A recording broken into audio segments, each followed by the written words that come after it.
बाकायदा कॉलोनीज़ बनी हैं जहाँ पे बाकायदा चाइना आके चाइनीज़ पब्लिक आके वहाँ पे रह रही है। ऐसा लग रहा है कि उन्हीं का शहर बन गया है, इतनी ज़्यादा इन्वॉल्वमेंट उनकी हो गई है। और इसके अलावा अब भी जो इंडिया वाला मामला हो रहा है चाइना का, इस पे मतलब खान सर ने फोकस कम रखा कि अभी क्या हुआ, क्या कंडीशन है, किस तरीके से मामला चल रहा है।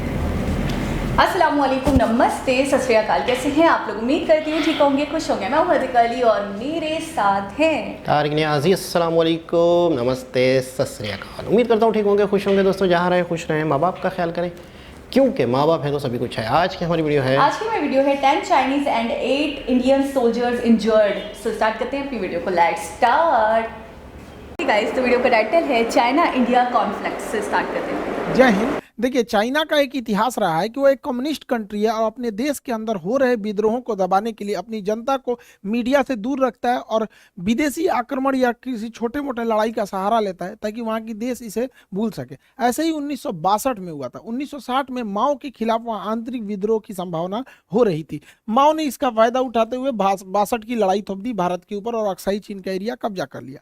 उसी समय इसने ताइवान के इसे क्या नाम है, अरुणाचल प्रदेश को अपना दक्षिणी तिब्बत कहता था। ऐसा नेहरू के समय हुआ था। अभी यहाँ पर सी जिनपिंग जो है, इसके समय भी बहुत तेजी से विरोध हो रहा है। चाइना में सी जिनपिंग के खिलाफ बहुत तेजी से बगावत हो रही है। इसने भी वही सहारा लिया जनता का ध्यान भटकाने के लिए। इसने भी भारत से लड़ाई थोपने के लिए कई बार अक्सर उत्साह वाले काम किए हैं। अभी हाल में इसने तवांग में घुस गया। अरुणाचल प्रदेश का जगह है तवांग घाटी। तवांग में जहाँ बोमडीला दर्रा भी है, तवांग जिला में है, वहां पे चाइनीज सैनिक ऊपर आने लगे भारतीय पोस्ट पर। भारतीय सैनिकों ले डंडा मार के कपार फाड़ दिया है सब चाइनीज सबका। एक भी भारतीय को किसी भी तरह की गंभीर चोट नहीं आई है, ना ही कोई भारतीय सैनिक शहीद हुआ है। ये हमारे रक्षा मंत्री का खुद का संसद में दिया हुआ स्टेटमेंट था। और वहीं चाइनीज मीडिया इस पर एकदम चुप है। जब चाइनीज पिटाते हैं सब ना तो एकदम चुप हो जाते हैं। आपको याद होगा जो जून 2020 पिटाया था, 6 महीना बाद बोला था कि हाँ हम लोग पिटा गए। वो सब इतनी होता है, सब आके भाज रहा था, सब मार यहाँ पे लाठी लाठी का पार फाड़ दिया सब चाइनीज सबका। चाइना वहां से भाग निकला और अभी चाइना कुछ नहीं बोल रहा है। अपनी जनता का ध्यान भटकाने के लिए ये कभी ताइवान के ऊपर अटैक करता है, कभी ये भारत की ओर। अभी इसके जो फाइटर जहाज थे सब वो कई बार उत्तराखंड के पास में मडराने लगे। सब उत्तराखंड के पास मडराने के भी कई रीजन है। उत्तराखंड में अभी भारत और अमेरिका की सेना यहाँ बहुत करीब नंदा देवी पर्वत के पास आकर चाइना के पास युद्ध अभ्यास की। इसीलिए वो अपने ड्रोन को, और उसने सबसे बड़ा जो बमवर्षक जहाज बना है S-20 ये बमवर्षक जहाजों को भारत के सीमा के पास उड़ाते रहता है। तो भारतीय सेना भी अपनी वायु से एयरफोर्स को तुरंत एक्टिवेट कर देती है और एयरफोर्स भी ऊपर से जाके वार्निंग देने लगती है कि अगर इधर की ओर आओगे तो तुम्हारा भी इलाज कर दिया जाएगा बढ़िया से। चाइना को पता चल गया है कि भारत की अब विदेश नीति जो है काफी एग्रेसिव हो गई और ये होना भी चाहिए। हमें अपने दुश्मनों को पहचानने में क्षणिक भी देर नहीं करनी चाहिए। इंडियन एयरफोर्स अब काफी तेजी से चाइना का मुकाबला करने लगती है। चाइना के साथ समस्या ये है कि यहाँ पे तिब्बत है।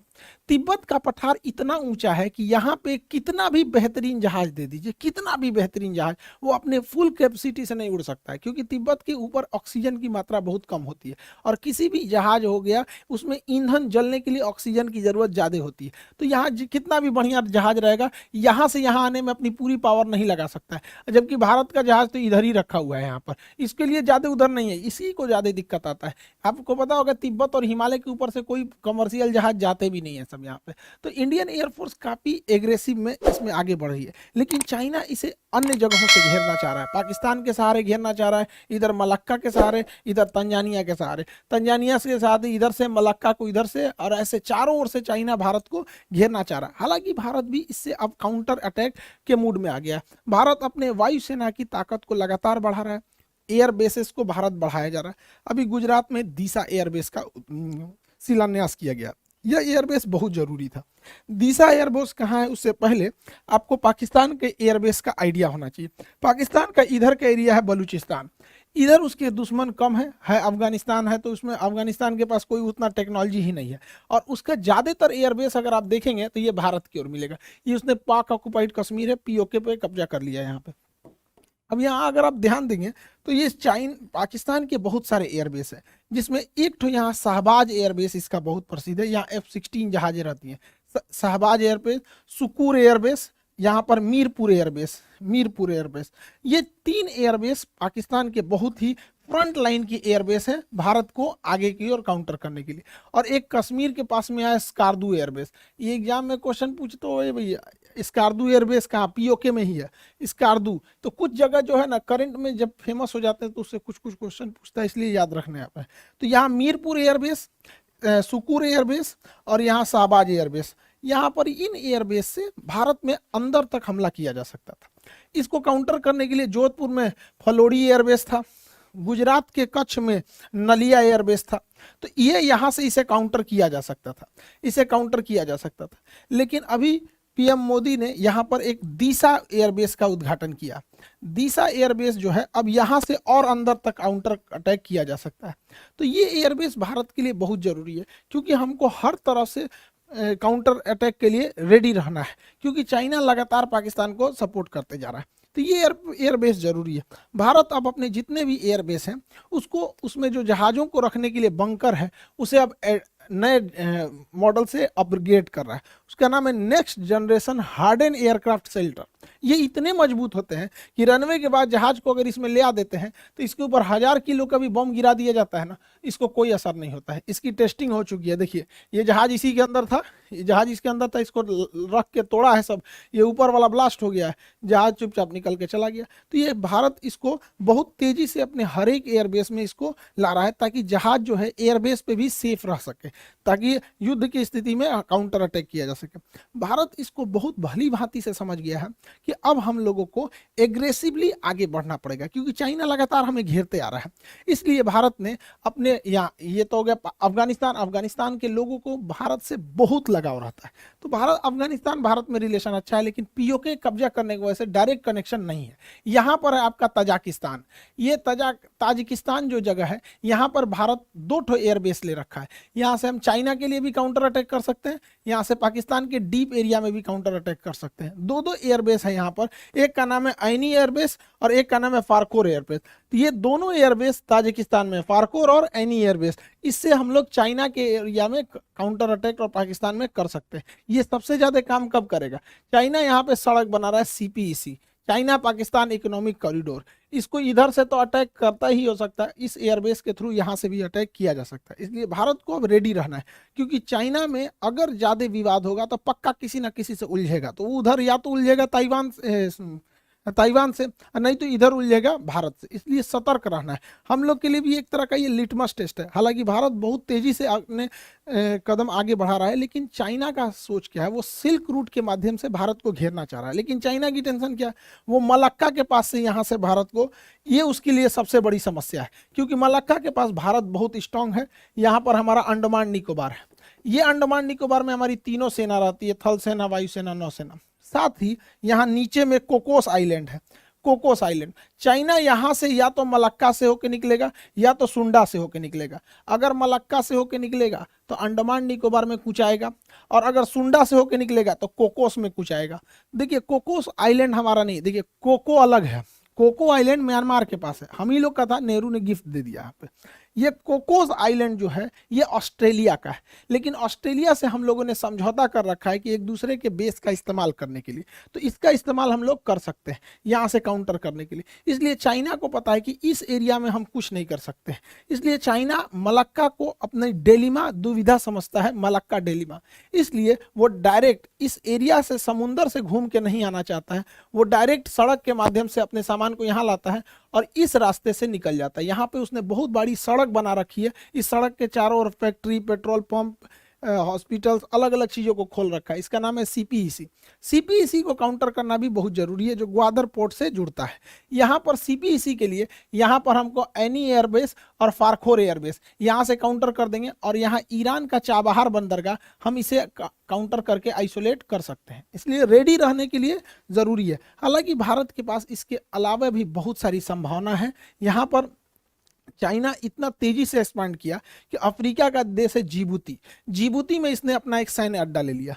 अब जिबूती समुद्र का इतना पतला रास्ता है कि अगर यहाँ स्वेज नहर से कोई भी जहाज यूरोप से आएगी तो उसे जिबूती से जाना ही पड़ेगा, और जिबूती पे उसने एक भाड़े पे सैन्य अड्डा ले लिया यहाँ पे। लेकिन अच्छी बात यह है कि जहां इसने सैन्य अड्डा लिया है वहां से थोड़ी ही दूरी पर फ्रांस का भी सैन्य अड्डा है, और हमारा और फ्रांस का समझौता है कि हम एक दूसरे के सैन्य अड्डे का इस्तेमाल कर सकते हैं। तो यहाँ ये पैसा दे के सैन्य अड्डा ले रहा है, भारत वहाँ ऐसे ही पहुंच सकता है। इसके अलावा जरूरी है भारत सरकार को कि यहाँ पे यमन में अभी अशांति फैली हुई है।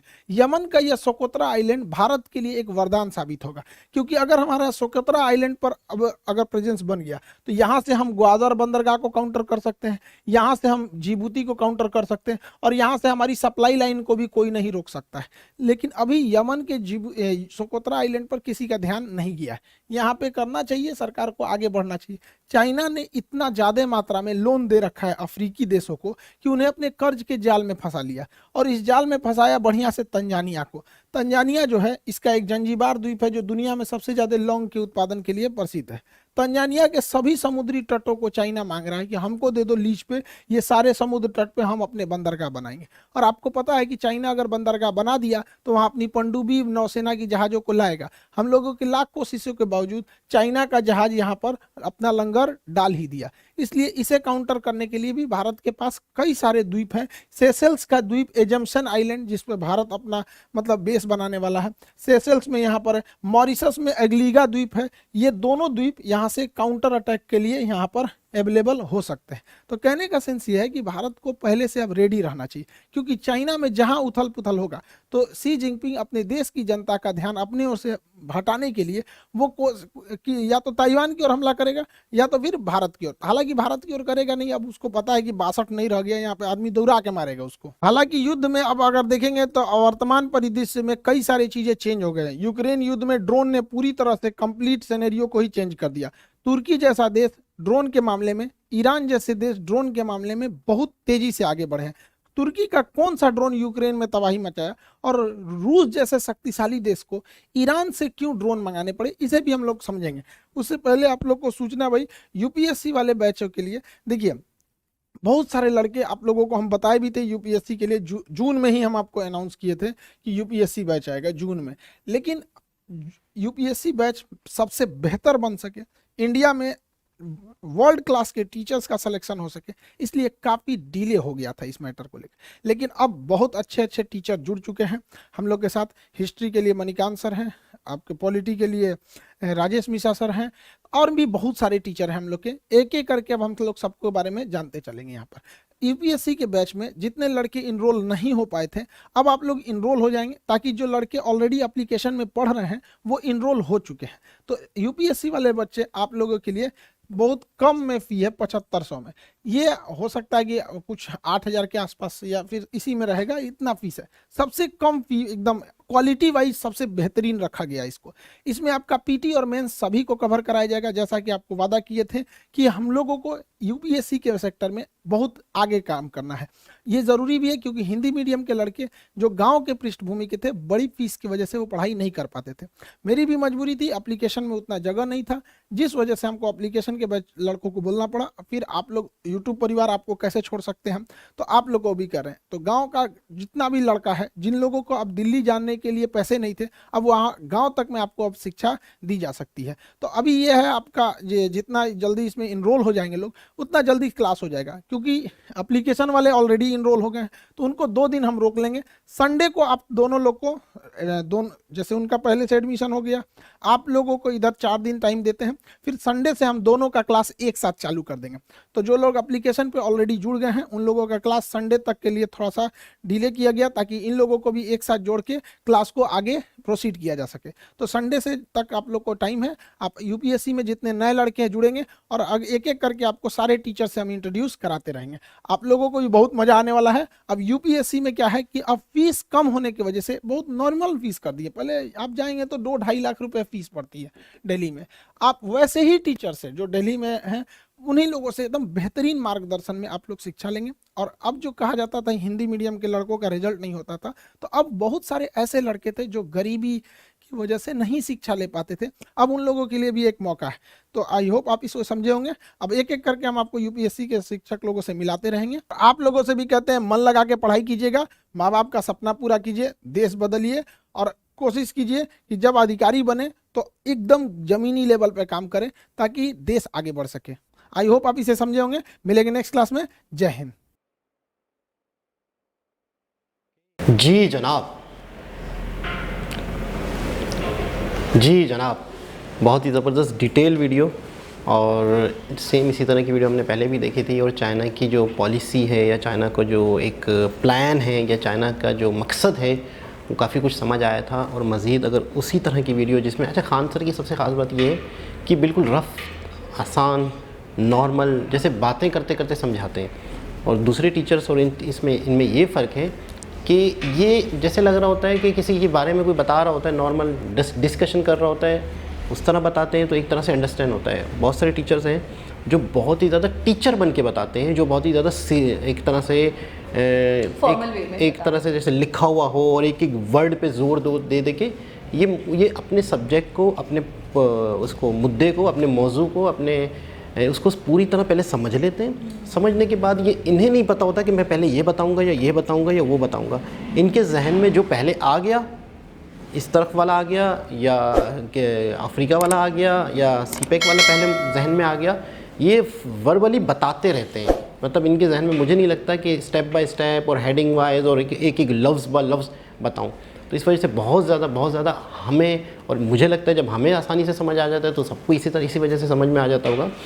तो चाइना वाकई मुझे ऐसा लग रहा है, और पहले भी ऐसा लगा था कि वाकई पूरी दुनिया को तो मेरे ख्याल में उनकी नज़र ही नहीं है, सिर्फ़ और सिर्फ इंडिया को ही चारों तरफ से काउंटर करने की कोशिश में है। हर उस देश में, हर उस जगह पर, हर उस बंदरगाह पे, पोर्ट पर अपना कब्ज़ा जमाना चाह रहा है, जो कहीं ना कहीं से इंडिया को घेर रही है। सीपेक का भी हमें बचपन से हम काफ़ी टाइम से ये सुनते आ रहे हैं कि सीपेक का वाला भी यही मामला है कि एक तो अपना ट्रेड करना है उन्होंने, दूसरा ये ग्वादर बंदरगाह प्रॉपर लीज़ पे ले चुका है चाइना। और मैं अक्सर दोस्त वगैरह जो जाते हैं वहाँ पे वो बाकायदा बताते, मैं अभी तक नहीं गया हूँ, बाकायदा लोग जाते हैं तो बताते हैं कि वहाँ पे चाइनीज़ बैंक मौजूद हैं। बाकायदा वहाँ पर जो बैंक हैं उन बैंकों के नाम चाइनीज़ है और बाकायदा चाइनीज़ वहाँ पे अच्छे खासे दिख रहे हैं। बाकायदा कॉलोनीज़ बनी हैं जहाँ पे बाकायदा चाइना आके चाइनीज़ पब्लिक आके वहाँ पे रह रही है। ऐसा लग रहा है कि उन्हीं का शहर बन गया है, इतनी ज़्यादा इन्वॉल्वमेंट उनकी हो गई है। और इसके अलावा अभी जो इंडिया वाला मामला हो रहा है चाइना का, इस पर मतलब खान सर ने फोकस कम रखा कि अभी क्या हुआ, क्या कंडीशन है, किस तरीके से मामला चल रहे हैं, अब क्या पोजीशन है। लेकिन उन्होंने ओवरऑल पूरा, मैं समझता हूँ, एक नक्शा खींचा है कि उनका मकसद क्या है। उनके जो अपने जो पॉलिटिशियन हैं उन्होंने सिर्फ अपना ध्यान हटाना है आवाम से, उन्होंने सिर्फ अपना फोकस हटाना है आवाम से। और मुझे बड़ी हैरत हुई थी कि वहाँ पर गूगल नहीं है चाइना में, यूट्यूब नहीं है, उनका अपना सर्च इंजन है, अपना यूट्यूब है। इससे साफ ज़ाहिर होता है कि चाइना के जो शी जिनपिंग हैं वो नहीं चाहते कि इनके आवाम को पता चले बाहर दुनिया में क्या हो रहा है, दुनिया में क्या चल रहा है, उनके हकूक़ क्या हैं, उनके फ़राइज़ क्या हैं। ये सिर्फ़ और सिर्फ वही है कि ज़िंदगी भर एक ही गवर्नमेंट रहे, ज़िंदगी भर आवाम को अंधेरे में रखा जाए, गूगल और यूट्यूब ना चले जहाँ पर। अच्छा, बहुत बड़ा डिफरेंस मुझे दिखता है चाइना और इंडिया में, वो ये है कि चाइना एक कम्युनिस्ट कंट्री है और इंडिया एक डेमोक्रेटिक कंट्री है।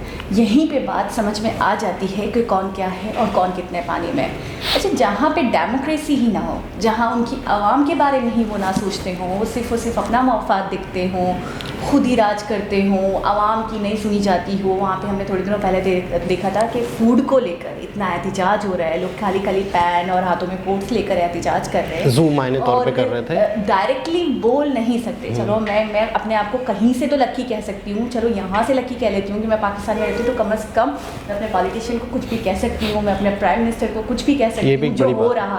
जो हो रहा है उसके ऊपर मबनी स्टेटमेंट दे सकती हूँ, ऐसा नहीं है कि मैं नहीं बोल सकती। लेकिन वहाँ पे तो फ्रीडम ऑफ स्पीच ही नहीं है, वहाँ तो लोग भूखे मर रहे हैं लेकिन उसके बावजूद एहतिजाज नहीं कर सकते, उसके बावजूद प्रोटेस्ट नहीं कर सकते, उनको उठाकर जेलों में डाल दिया जाता है।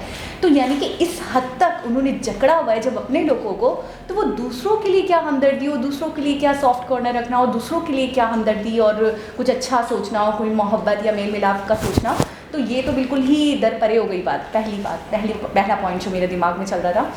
दूसरी बात ये कि ये वीडियो खान सर वाकई बहुत बेहतरीन समझाते हैं और मुझे ऐसा लगता है वो समझा रहे होते हैं कि मैं किसी अपनी फ्रेंड से कोई टॉपिक बोल दूँ कि यार मुझे ना ज़रा मैप के बारे में बताओ, या मुझे बताओ सिंध के बारे में, या मुझे बताओ इंडिया के बारे में। अब वो जो मुझे बताना शुरू करे कि यार ये है, ये है, ये है, ऐसा है, वैसा है, ये फैक्ट्स एंड फिगर्स हैं, तो वो जो डिस्कशन चल रहा है, वो जो हमारी बातचीत चल रही है, वो बातचीत करने के बाद अगर वो मुझसे 3-4 साल के बाद भी बोले यार मैंने वो बात बताई थी ना तुम्हें, तो मुझे फ़ौरन रिकॉल हो जाएगा, क्योंकि हमने इतना फ्रेंडली होकर और इतना क्लोजनेस के साथ और इतना अच्छे हल्के फुल्के माहौल में डिस्कशन किया है कि मुझे रटने की, याद रखने की ज़रूरत नहीं है। तो मुझे यही क्वालिटी खान सर में भी दिखती है कि वो एक टीचर बनकर नहीं समझा रहे होते, वो किसी भी टॉपिक को ऐसे समझा रहे होते हैं जैसे खुद उन्होंने पिया हुआ है वो, और इतने अच्छे से उसको एकदम निचोड़ उसका उनके अंदर मौजूद है कि वो जब बोल रहे होते हैं तो उनका एक एक वर्ड आया कर रहा होता है कि कितनी डिटेल में इन्होंने इस टॉपिक को पढ़ा हुआ है और दिमाग में जाकर ठा करके सारी बातें लग रही होती हैं। मुझे नहीं पता था, मुझे बिल्कुल भी नहीं पता था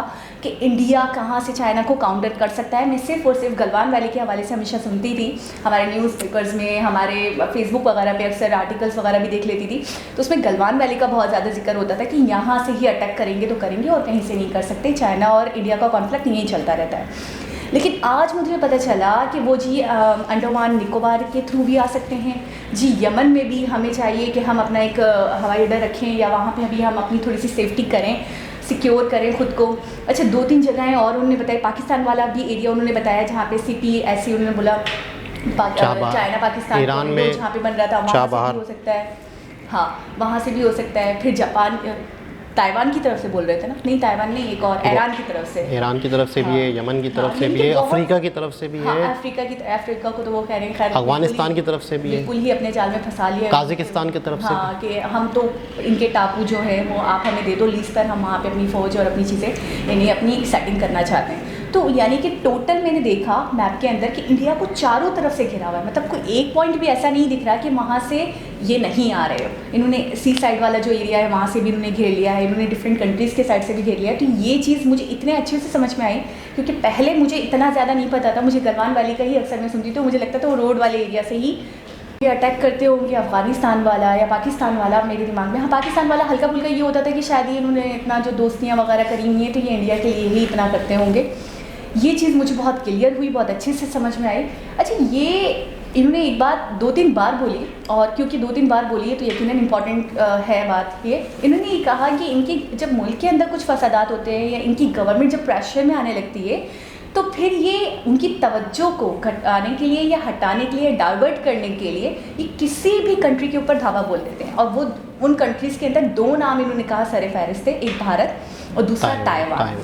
कभी भारत पे, कभी ताइवान पे, कभी भारत पे, कभी ताइवान पे, ताकि इनकी जो कंट्री के आवाम है उनका दिमाग डाइवर्ट हो जाए, वो जो टॉपिक चल रहा है, जो इशू चल रहा है वो दब जाए और या बैठ जाए। तो ये एक मेन मसला है। अच्छा मैंने 1-2 हमारे बहुत सारे व्यूवर्स हैं, उन्होंने मुझे वीडियोज़ सेंड करी थी, तो उसमें हेडलाइंस थी, तो उसमें ये बताया जा रहा था कि जो अभी कल कॉन्फ्लिक्ट हुआ है, कल या परसों, तो उसमें ज़्यादा जानी नुकसान किसी का भी नहीं हुआ। मतलब इंडिया के पॉइंट ऑफ व्यू से बात हो रही थी, तो उन्होंने कहा इंडियन सोल्जर कोई भी शहीद नहीं हुए, कोई भी नहीं मरे, हाँ ज़ख्मी हुए हैं। ज़ख्मी भी इंडियन सोल्जर्स 8 हुए शायद और वो 10 हुए, यानी कि इंजरी तो आई है लेकिन कोई भी मतलब एक जानी नुकसान नहीं हुआ इस कॉन्फ्लिक्ट में। ये तो अच्छी बात है कि इस चीज़ को मज़ीद मतलब बढ़ी नहीं है, लेकिन ये कि एक इशू है और यही फार्मूला पाकिस्तान भी अपनाता है। अक्सर हमारे यहाँ कभी ऐसे मसले मसाइल होते हैं तो कहा जाता है कि आवाम जो महंगाई और परेशानी वाले मामला चल रहे हैं या हुकूमत के ख़िलाफ़ सड़कों पे आने लगी आवाम, तो उससे पहले कोई ना कोई और बड़ा मुद्दा, इतना बड़ा मुद्दा कि जिससे पूरी कौम की तवज्जो उस तरफ जाए। जब उस तरफ जाएगी, और मेरे ख्याल में शायद यही फार्मूला चाइना ने ही, जब चीज़ें ही चाइना दे रहा है, हर चीज़ चाइना दे रहा है, तो शायद फार्मूले भी चाइना दे रहा है कि आप ही ये अपने आवाम पे फार्मूला आजमाएं। ये बहुत ही कारआमद फार्मूला है और ऐसा ही हमारे यहाँ भी होता है। अच्छा इंडिया के जो मामला हैं, मुझे ऐसा लगता है कि इंडिया इस तेज़ी से तरक्की कर रहा है कि वो इस तरह के इवेंट्स जो है वो चाहेगा नहीं, क्योंकि अभी G20 वाला मामला भी चल रहा है, G20 वाला मामला भी चल रहा है, और तीसरे दिन हम किसी न किसी कंपनी का आना देखते हैं कि इंडिया में बड़ी बड़ी कंपनियां आ रही हैं आईफोन के हवाले से, इसके हवाले से। तो कोई भी देश जो तरक्की कर रहा हो, जिसका फोकस ये हो कि हमारे मुल्क का एक अच्छा इमेज जाए, हमारे मुल्क में रोज़गार बढ़े, हमारे मुल्क में बिज़नेस बढ़े, फॉरेन इन्वेस्टमेंट हो, तो वो कभी भी इस छोटे छोटे से इवेंट्स नहीं चाहेगा। अच्छा, स्टेबिलिटी की बात करूँ थोड़ी सी मैं, क्योंकि कंपनीज वगैरह आती हैं तो वो कंट्री बहुत ज़्यादा स्टेबल होता है, वहीं पे आती हैं, वहीं पे इन्वेस्टमेंट करना पसंद करती हैं। और हमने आईफोन के हवाले से बहुत बड़ी न्यूज़ सुनी, हमने कार्स के हवाले से बहुत बड़ी न्यूज़ सुनी, टाटा बहुत बड़ी कार्स, बहुत अच्छी कार्स बना रहे हैं ईवी। तो मैं उस वक्त यही सोच रही थी कि यार इंडिया में बड़ी स्टेबिलिटी होगी, जो इतनी तेज़ी से प्रोग्रेस हो रही है, फास्टेस्ट ग्रोइंग कंट्री बन चुका है इंडिया। तो मुझे नहीं लगता कि इंडिया अभी इन चीज़ों में पहल करेगा। ये तो है कि वो जवाब देंगे, जाहिर सी बात है, वो अब कोई घुसकर आ रहा है उनकी बाउंड्री में तो वो तब बैठ के तमाशा तो नहीं देखेंगे हाथ पे हाथ रखकर, यकीनन जवाब तो देंगे, लेकिन ये है कि पहल नहीं करेंगे। और हमेशा हमने देखा है कि इंडिया कभी पहल नहीं करता। अच्छा, मुझे चाइना का ऐसा लगता है कि शायद इनका खाना ही नहीं हजम होता है, कभी ना कभी किसी ना किसी कंट्री पे धावा बोल रहे होते हैं, या तो किसी कंट्री को, कोई मजलूम कंट्री है, कोई इनके सामने इतना स्ट्रांग नहीं है, कमज़ोर टाइप का कंट्री है इंडिया, तो जाहिर सी बात है इनके सामने घुटने टेकने वाला नहीं है, तो उनसे तो बराबरी की सतह हो गई, तो उनसे कॉन्फ्लिक्ट चल रहा है, उनसे लड़ाई झगड़ा चल रहा है, उनसे ये मारकाट चल रही है। लेकिन दूसरे जो थोड़े से इकोनॉमिकली इतने ज़्यादा स्ट्रॉन्ग देश नहीं है, पाकिस्तान की मिसाल ले लें, साउथ अफ्रीका के बहुत सारे कंट्रीज़, तंजानिया की मिसाल ले लें, तो उनको ये इस तरीके से, श्रीलंका की हमने देखा था कि काफ़ी कर्ज दिया, उसके बाद उनको बोला मुझे फला जगह चाहिए, मुझे फला जगह चाहिए। तो जो कमज़ोर कंट्रीज़ हैं उनको ये ऐसे दबाता है कि उनको लोन देता है, इनकी जो पॉलिसी मैं समझ पाई हूँ, उनको लोन देकर, उनको कमज़ोर समझकर उनको लोन देकर उस जाल में फंसाकर और फिर उनके डिफरेंट हिस्से ले लेता है। या वहाँ पे अपनी, जैसे आप बता रहे हैं कि चाइना की पूरी कॉलोनी हमारे सीपैक के नाम पे जो बसी है वो बस ही गई है, वो वापस गए नहीं। हमारी बहुत बड़ी यूनिवर्सिटी, KU यूनिवर्सिटी, उसके अंदर बड़े बड़े जो टीचर्स हैं, बड़े बड़े ओहदे पर जो टीचर्स हैं वो चाइनीज़ हैं, वो उनके इसी कॉलोनी के अंदर रहते हैं, वहीं से आते हैं, वहीं पर जाते हैं। बाकायदा एक सब्ज़ी फरोश से लेकर वो भी चाइनीज़ है, एक फ्रूट बेचने वाला वो भी चाइनीज़ है, एक शॉपकीपर वो भी चाइनीज़ है। यानी एक बार को अगर आप उस जगह चले जाएं तो लोगों का कहना ये है कि आपको लगता है आप चाइना में आ गए, मतलब मकानात, घर भी टाइप के अपने तर्ज के बना लिए। यानी बहुत इन्फ्लुएंस हो चुका है उनका तो खैर पाकिस्तान में, तो ये यही करता है। और जो टक्कर के कंट्रीज़ होते हैं उनको फिर ये कहता है कि यार इनको मैं झुका नहीं सकता, तो फिर इनसे मैं इनकी बाउंड्री में घुसूँ, इनकी हुदूद में दाखिल हो जाऊँ, इनका कुछ ना कुछ हिस्सा कब्जा लूँ, चारों तरफ से हाँ कब्जा लूँ, कुछ ना कुछ मुआहदे कर लूँ, इनको दबा लूँ, इनको प्रेशर में ले लूँ। तो ये मुझे लगता है इनकी ये पॉलिसी है दो टाइप के देशों को लेकर, कमज़ोर और स्ट्रॉन्ग को लेकर। और ये दिख भी रहा है सारा। हाँ, अब मैं खान सर से एक मैजिक के बारे में पूछना चाहूँगी कि 2.5 लाख का कोर्स आप 7,500 में कैसे दे रहे हैं? मतलब इसके पीछे क्या रीज़न है, किस तरीके से मैनेज कर रहे हैं आप? क्योंकि 2.5 लाख में और 7,500 में बहुत बड़ा डिफरेंस है। उसकी वजह सिर्फ और सिर्फ डिजिटल दुनिया है। जब से डिजिटल दुनिया आ गई है कि जब 750 में दे रहे हैं, 7,500 में जब दे रहे हैं तो बहुत बड़ी तादाद एक ही वक्त में ऑनलाइन सुनेगी। वो कह रहे थे ना कि आप अपने गांव में बैठ के, लेकिन 2.5 लाख में जो है वो दिल्ली में किसी बड़े शहर में आएंगे, इंस्टीट्यूट होगा, तो वहाँ पर आप एक वक्त में एक हॉल में कितने लोगों को बिठा सकते हैं, कितने लोगों को रख सकते हैं। तो डिजिटल होने की वजह से ये चीज़ें अब पॉसिबल हुई हैं। और जब सस्ती हुई हैं, आपको इंस्टीट्यूट नहीं चाहिए, आपको कुछ नहीं चाहिए, आपको एक नेटवर्क चाहिए, आपको एक इंटरनेट चाहिए, सारा एक टीचर्स चाहिए, तो जहाँ से उन्हें बचत हो रही है तो सबसे अच्छी बात है, बच्चों को बचत दे भी रहे हैं। अच्छा, एक और चीज़ ये भी है कि बड़ा करने के लिए बड़ा विजन होना चाहिए, बड़ी सोच होनी चाहिए। खान सर की सोच हमेशा से ये रही है कि अपने मुल्क को आगे लेके जाना है। हमारे वो बच्चे जो गांव में रहते हैं, जो गरीब बच्चे हैं, जो ऐसे तबकात से ताल्लुक़ रखते हैं कि फीस नहीं अफोर्ड कर सकते, बहुत टैलेंटेड होने के बावजूद आगे नहीं आ पाते, उन बच्चों को आगे लाना है, उनको तरक्की करवानी है। मैंने कभी ज़िंदगी में ऐसे नहीं सुना था जितना अब मैं सुन रहा हूँ कि बच्चे पढ़ नहीं रहे। मतलब अच्छे 15 साल के बच्चे हैं लोगों के, अक्सर किसी से पूछा जाए कौन सी क्लास में, नहीं स्कूल नहीं जा रहा। मतलब ऐसा लग रहा है कोविड के बाद से ज़्यादा ऐसा लग रहा था कि मतलब बच्चा स्कूल ना जाए ये मुमकिन ही नहीं है, बल्कि डायरेक्ट पूछा जाता था कि कौन सी क्लास में है। मतलब आम सवाल है, और कौन बच्चा नहीं पढ़ेगा, ऐसा हो ही नहीं सकता था। लेकिन अब आमतौर पर अब बाकायदा 8 साल 10 साल का बच्चा या बच्ची दिख रहा है, किसी के साथ है, किसी का बेटा है, किसी की बच्ची है, तो ये कौन सी क्लास में, नहीं स्कूल तो नहीं जा रही। अरे मतलब कॉमन हो गया स्कूल ना जाना, मतलब एक कोई बड़ी बात ही नहीं है। लोगों के खाने कितने लाले पड़े हुए। तो वाकई महंगाई की वजह से यहाँ पर लोग स्कूलों से बच्चों को उठा लिया है, और महंगाई इतनी ज़्यादा है कि स्कूलों की फ़ीस इतनी ज़्यादा है कि लोग पढ़ाना भी सही नहीं समझ रहे। तो एक बहुत ही ज़बरदस्त वीडियो थी। दोबारा किसी और के हिसाब से मुलाकात होगी, जब तक के लिए अल्लाह हाफ़िज़।